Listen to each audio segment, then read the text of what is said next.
Бос аққан жастар, тас атқан қастар.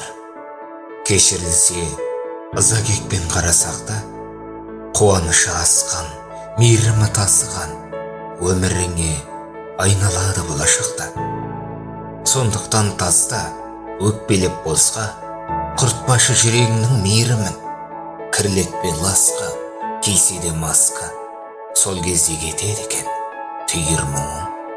Дос па, ол қас па, адам ба басқа, жақыныңдай жылу беріп тұр деп түсін.